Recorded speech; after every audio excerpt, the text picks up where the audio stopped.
एक यात्री विमान पटना के जयप्रकाश नारायण एयरपोर्ट पर लैंडिंग करने की तैयारी में था। तभी अचानक से किसी तकनीकी खराबी की वजह से विमान नीचे आकर गिर गया और टुकड़े टुकड़े हो गया। आखिर क्या कारण था जिसकी वजह से प्लेन लैंडिंग से पहले ही नीचे गिर गया? जानने के लिए इस वीडियो में अंत तक बने रहें। तारीख थी 17 जुलाई 2001। नेताजी सुभाष चंद्र बोस इंटरनेशनल हवाई अड्डा कोलकाता से बोइंग 7412 का एक विमान सुबह करीब 6 बजे उड़ान भरता है। इससे वाया पटना और लखनऊ होते हुए दिल्ली जाना था। लगभग 7 बजे यह विमान पटना एयरपोर्ट के नजदीक पहुंच गया था। सुबह ट्रैफिक कम होने की वजह से इस प्लेन को एटीसी द्वारा लैंडिंग की परमिशन दे दी जाती है। इस समय प्लेन 7500 फीट की ऊंचाई से 4000 फीट की ऊंचाई पर आ गया था और लैंड करने के लिए रनवे की तरफ पहुंच गया था। एयरपोर्ट के करीब जाने पर पायलट को प्लेन की ऊंचाई थोड़ी ज्यादा लगी, इसलिए उन्होंने एटीसी से लैंडिंग से पहले एयरपोर्ट का एक चक्कर लगाने की अनुमति मांगी। पायलट को एटीसी से इसकी परमिशन मिल गई। अब इस प्लेन को एयरपोर्ट पर 360 डिग्री में एक चक्कर लगाना था। पायलट को प्लेन को चक्कर लगाने के लिए लेफ्ट की तरफ मोड़ना था, लेकिन जैसे ही वह प्लेन को लेफ्ट की तरफ मोड़ता है वह विमान नीचे की तरफ गिरने लगता है। पायलट उसे कंट्रोल करने की बहुत कोशिश करते हैं, लेकिन इसका कोई फायदा नहीं होता और प्लेन बड़ी तेज गति से जाकर जमीन से टकरा जाता है,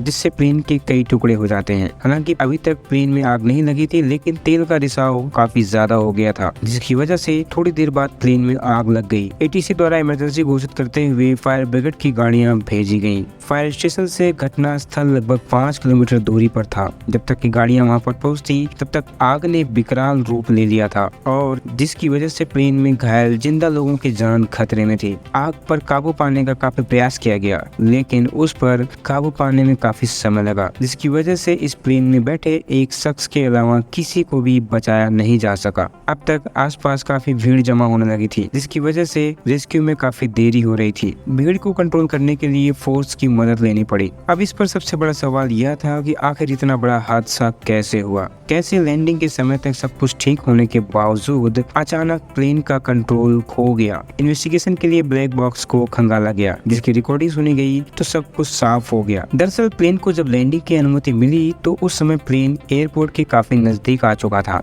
लेकिन उसकी ऊंचाई नॉर्मल से काफी ज्यादा थी। इसे ग्लाइड स्लोप में लाने के लिए पायलट ने प्लेन की स्पीड को कम कर दिया। आपको बता दें कि ग्लाइड स्लोप प्लेन लैंडिंग का एक एंगल है, जिसके कम होने पर प्लेन पहले ही लैंड कर जाता है और अधिक होने पर प्लेन रनवे से बाहर निकल सकता है। इसलिए पायलट लगातार प्लेन को ग्लाइड स्लोप में ही लाने की कोशिश करते रहे। इसके लिए यदि पायलट को एयरपोर्ट का 360 डिग्री चक्कर लगाना पड़ता है तो वो उस नियम को भी फॉलो करते हैं, ताकि इतना समय मिल सके कि प्लेन की हाइट कम करके उसे ग्लाइड स्लोप में लाया जा सके। लेकिन इस प्लेन के पायलट ने पहले प्लेन की स्पीड को कम करके ग्लाइड स्लोप में लाने का प्रयास किया। स्पीड कम होने की वजह से इंजन को पावर मिलना बंद हो गया। लगभग 1200 फीट की ऊंचाई पर जब पायलट को लगा कि ग्लाइड स्लोप प्लेन को नहीं मिल पाएगा, तब उसने एयरपोर्ट का चक्कर लगाने का डिसीजन लिया। लेकिन प्लेन की स्पीड काफी धीमी होने की वजह से जैसे ही पायलट ने प्लेन को लेफ्ट की तरफ मोड़ा और उसकी स्पीड बढ़ाई, प्लेन इंस्टॉल कंडीशन में चला गया। दरअसल स्पीड लेफ्ट मोड़ने के पहले ही बढ़ाना चाहिए था। प्लेन की स्पीड कम होने की वजह से प्लेन ने उड़ना बंद कर दिया। ऊंचाई कम होने की वजह से